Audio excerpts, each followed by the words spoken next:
Good morning. This is Dr. Sheila Newsom here with the Meet This podcast. And I wanted to highlight that Meet This is a concierge ketamine program that we're offering here in the Austin area. And unlike most of the other treatment options, this is a program in which people who think that they may need this contact us. We vet them thoroughly from a medical and psychological perspective. And then if they are a fit for what we do, then I come to the home and administer METIS or intramuscular ketamine. So that's what we do. There are a lot of people now that have some contact with a form of ketamine in any shape, form, or fashion. It's just the way that our culture is headed. And so today we have Ryan here to tell his story with his relationship with ketamine. So Ryan, welcome. Glad you're here. Thank you for having me. Really appreciate getting a chance to talk about my experience and hopefully help somebody else find the relief that I managed to find with my usage. Okay. Ryan, can you kind of walk us into why you even considered ketamine as a treatment option? Well, it turns out I had no idea until I was properly diagnosed, but I had a difficult childhood, which is not entirely uncommon for a lot of people, apparently. I've talked with a lot of people who've detailed their issues growing up as well. And mine was severe enough that I had a form of PTSD known as complex PTSD. It's a fairly new diagnosis. It was recently added to the DSM-5. And complex PTSD is it's a mental illness that comes across when a person has been in a sustained, inescapable situation of trauma. They are not able to escape. It happens to prisoners of war.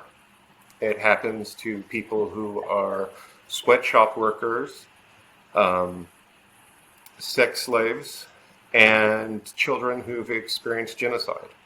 It's not a trivial thing to deal with, and just because you have not been in one of those specific situations, it doesn't mean that you can't suffer the same consequences.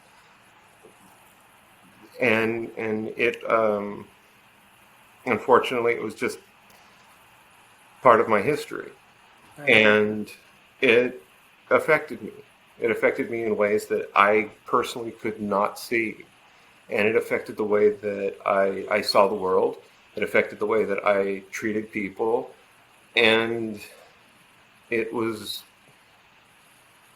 made me act in ways that, in my mind, made complete sense. And yet, in reality, they were destructive, and they hurt people that I cared about. And that reason alone was enough for me to search out treatment, because that's not who I wanted to be. And I had never had any intention of causing anybody pain or hurt. And so I had gone online and done some research as far as treatments goes. I really wanted to overcome this, and I found a clinic here in Austin and in San Antonio that was doing treatments with ketamine. The reviews were incredible. There was a veteran, a military veteran, whose his review was just, it was gut wrenching at first, but just so heart touching at the end, Mm. because he said there is a way out of this. There's a way to really find relief. There's a way to be who you are. And he detailed the fact that his life completely changed with just a handful of treatments with this clinic. And so I was sold. And I have to say, he was spot on. For me in particular, the whole world changed. Ryan, thank you for sharing that. I know it's difficult to walk back into this terrain, um, especially evidently how fresh it is in your own experience.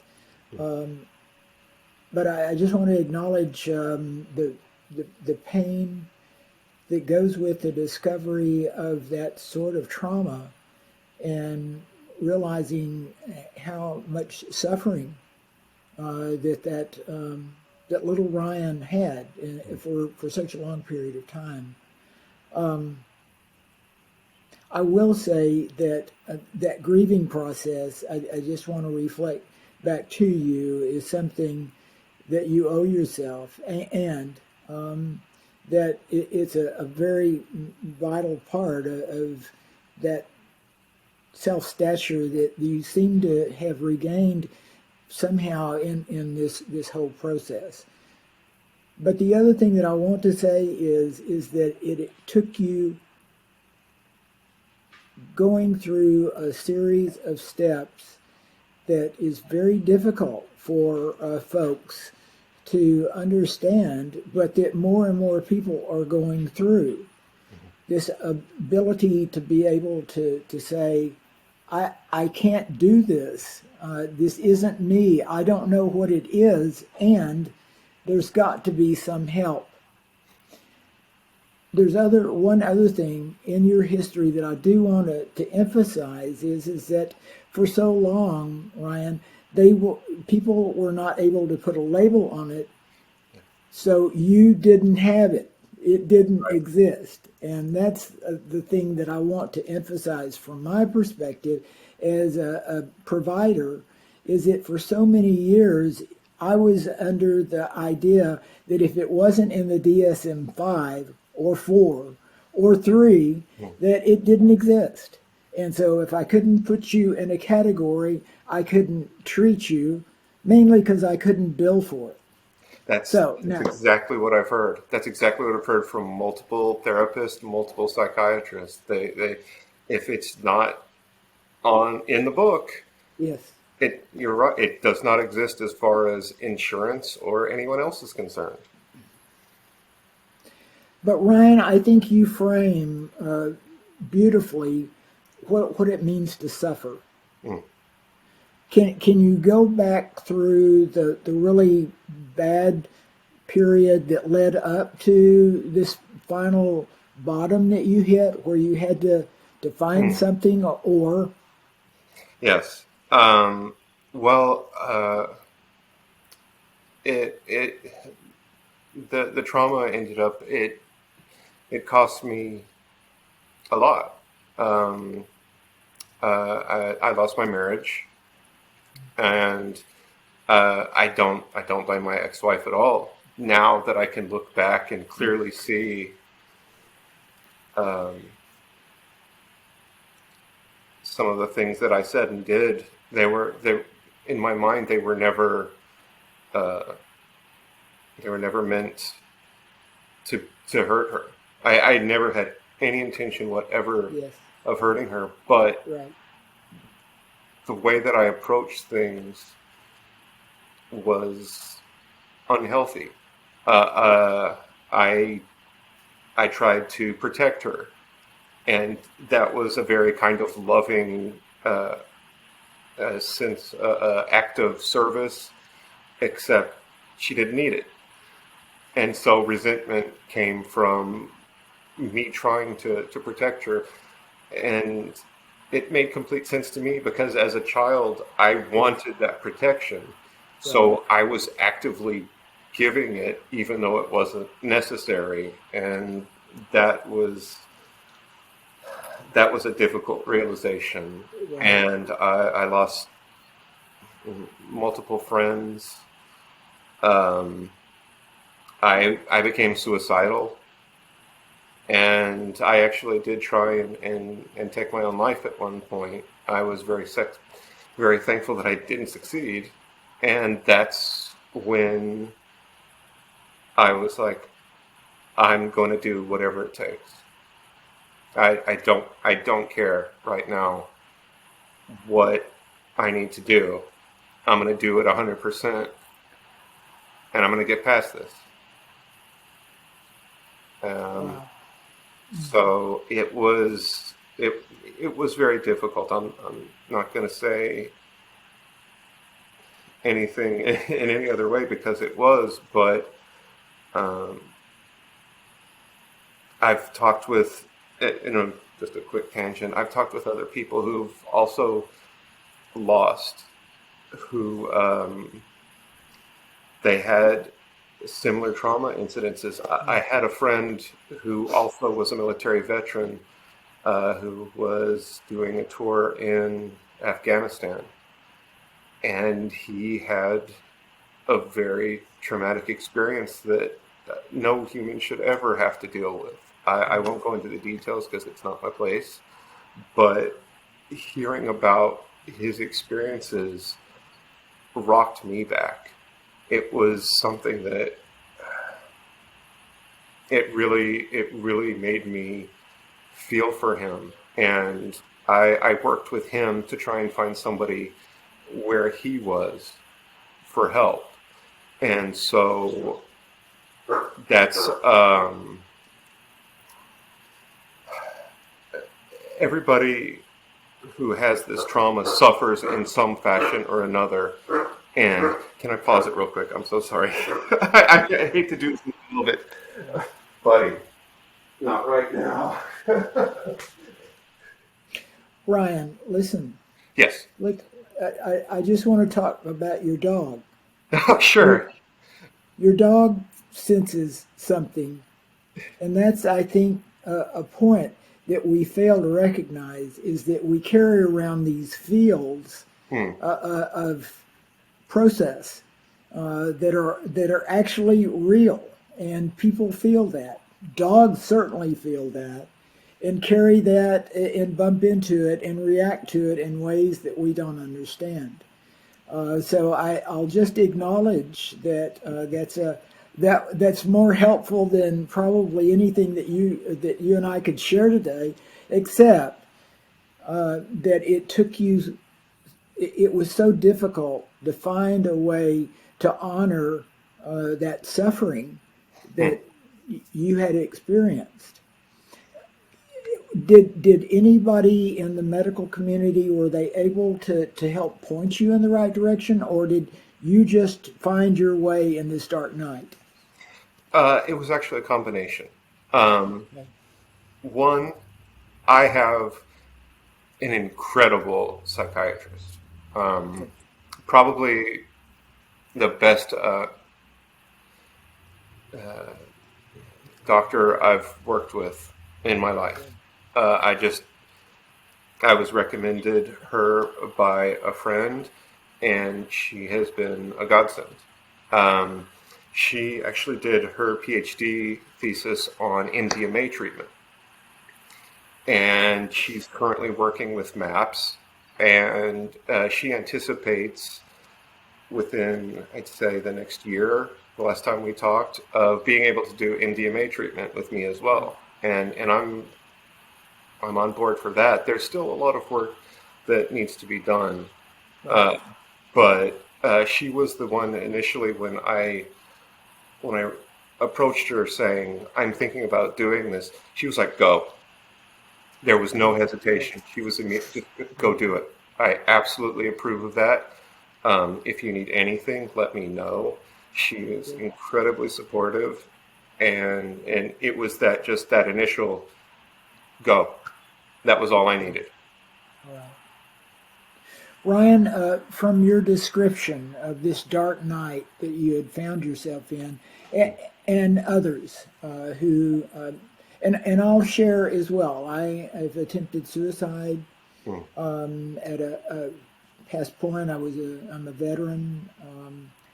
I took care of those death and dying for many years and carried that grief in certain ways as well.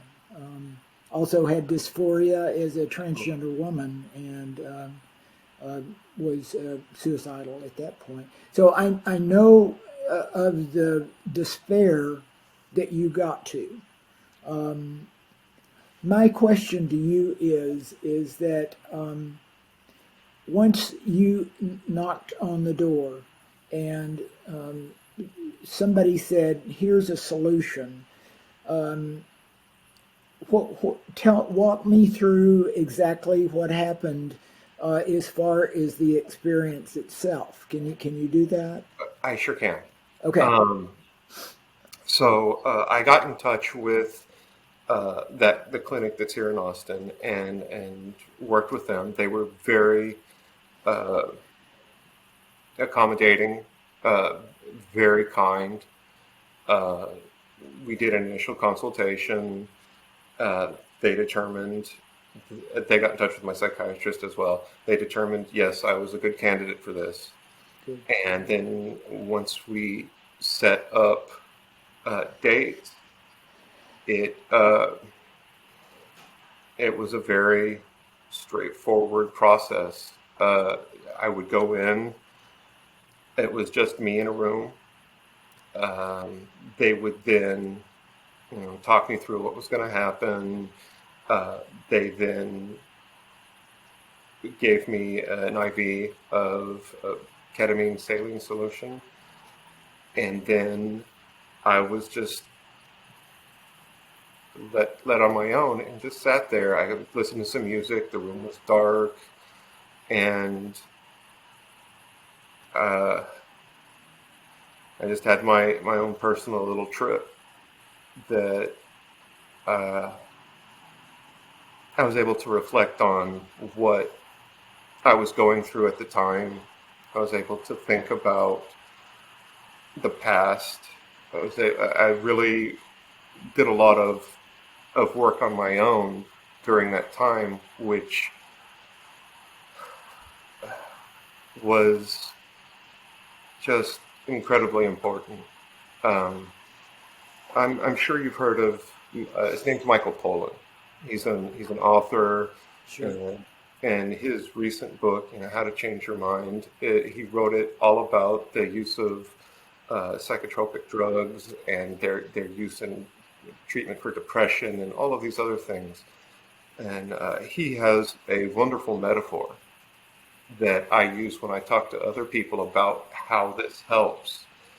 Uh, he explains that your brain is like a snow-covered mountain, and that through repetition, as you go down the mountain to get into town or to go to places, we cut these paths into the mountain as we go down. This is the safest way. This is what we know. And so over time, that path becomes incredibly set. This is how you think. And it's very hard to deviate away from that path once it's cut in. It becomes a very permanent kind of process. But that doesn't necessarily mean that that path is a healthy one or a safe one. And so when the ketamine treatment happened, it was like a fresh powder had fallen. And I had the opportunity to make a new path. I was able to think differently. I was able to view the world differently. And this is the part where I get kind of stuck, actually, because it's so hard to try explain to another person when your perception shifts. It's almost impossible. I've tried a couple of different ways where it's like, okay, your entire life you think the color blue is actually called green. And then finally somebody comes up to you and it's like, hey, just so you know, that's actually not the color you think it is. It's called blue. You know, it's like, and you have to rearrange everything in your mind. It's like, wait, it touches so many things. I explained to friend Jay, it's like having glasses on and off. That shift is so pronounced. It is life changing, and in such a positive way because everything comes into focus, not how you think it was, but how it is. And that is, it's tremendous. It's life changing, and a lot of weight, a lot of there's just so many ways. It's so difficult. It really is. It's incredibly difficult to try and get this across, but the effect is so profound, and my life is so much better. It's so much. I cannot tell you. And so it's why I was more than happy to come and talk with you in the hopes that maybe I can help one more person change their life for the better. It's so important. And it's so important for anyone out there that's suffering to consider this, because your life's worth it. And to have a better life, that's priceless. Ryan, that's so beautifully put, all of it. Your journey in, your journey through, and the way you've pieced this together. Now, let me ask you, when did you know that some effect had happened, that you were seeing the world with a different pair of glasses? It was not immediate. I do tell people that when I talk with them, it's not an instant thing. It took about 3 treatments, honestly. And after that third treatment, because I was going through my divorce at that time, and so that's where my mind was. And before my treatments, I was so confused. And then by the third treatment, I was actually able to understand. I was able to see things through my ex-wife's eyes. I was able to put myself in her shoes. I was not able to do that. I did not have the capacity to view things in a different perspective. And this is what I mean as far as being able to have your view, the world shift, is I was then able to understand a different point of view. The trauma had trapped me in how I viewed my actions and everything, and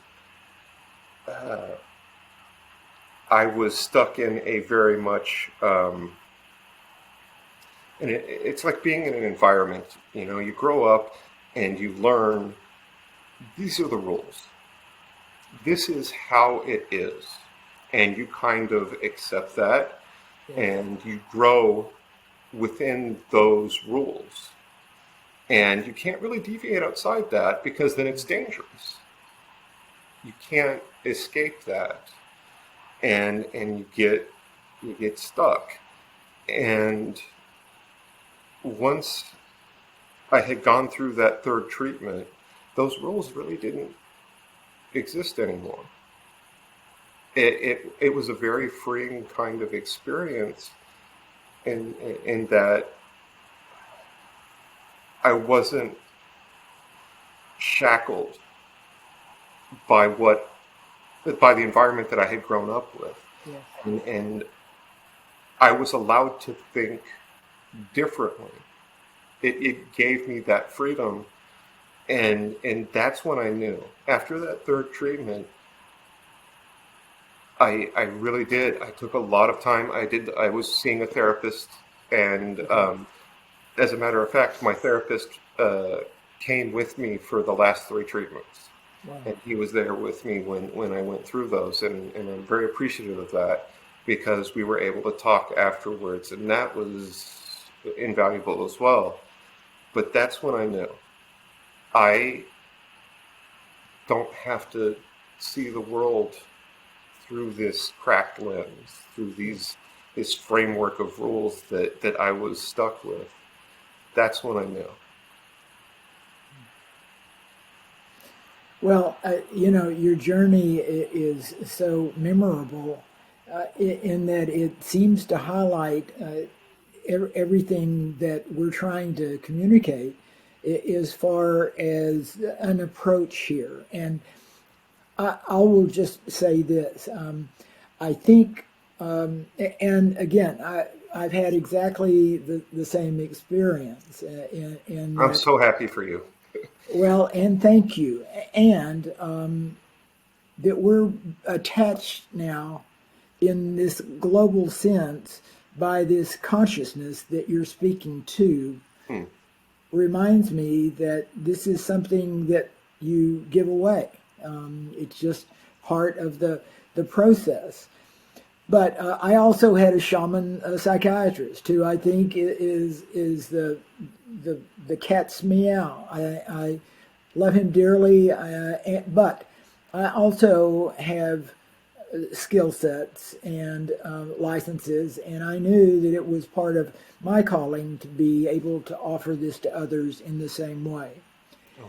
I think the only thing differently, Ryan, that we're doing with Metis is that a lot of what we're talking about in terms of your trauma, mine as well, is what's in our conscious mind.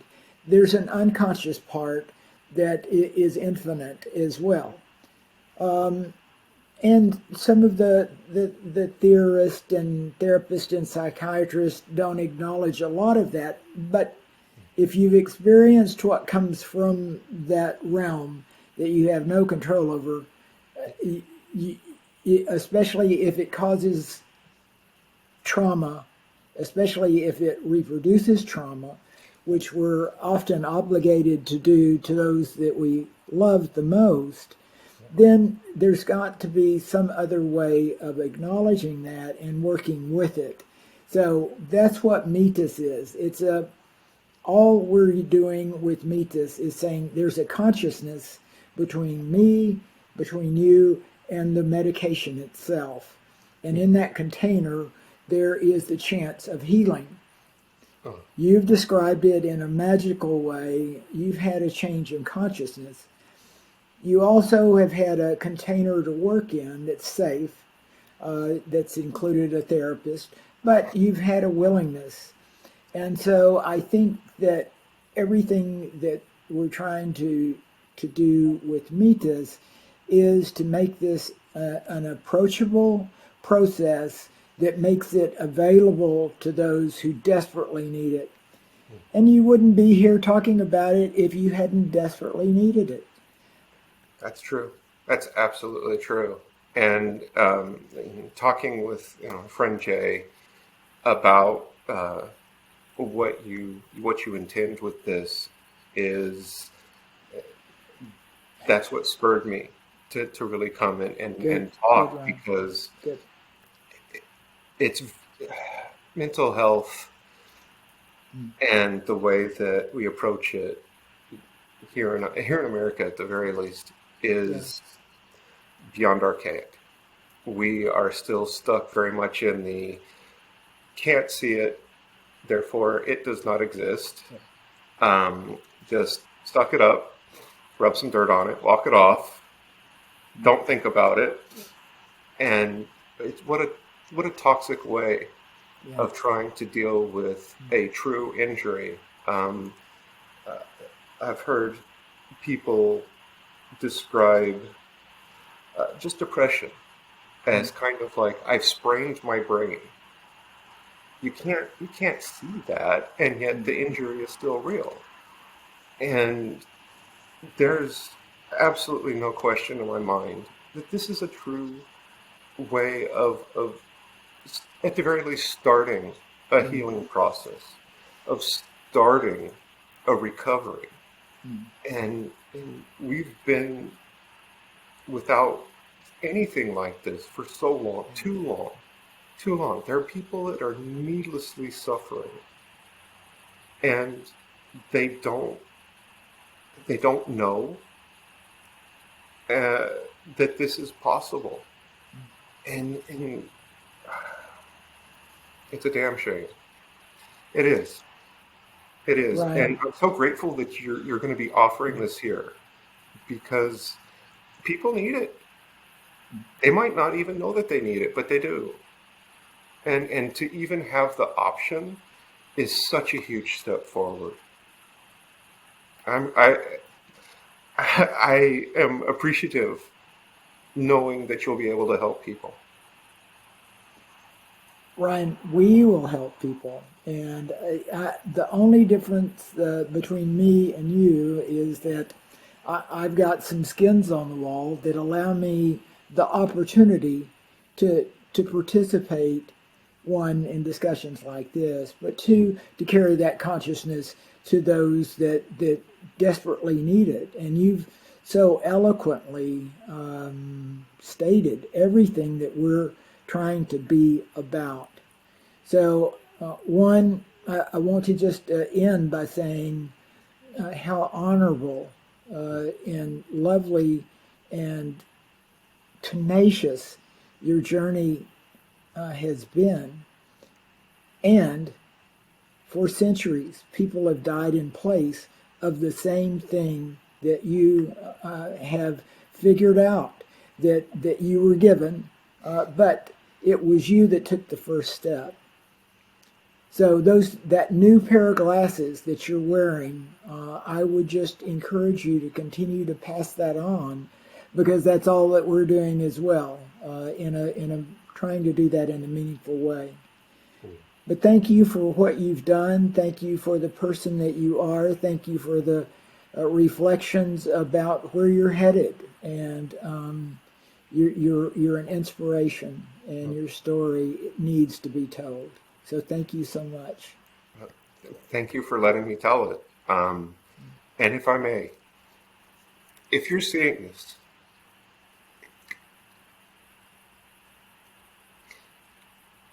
and you're hurting, don't give up. There is help. You can get over this. You can. And find it. That help is out there.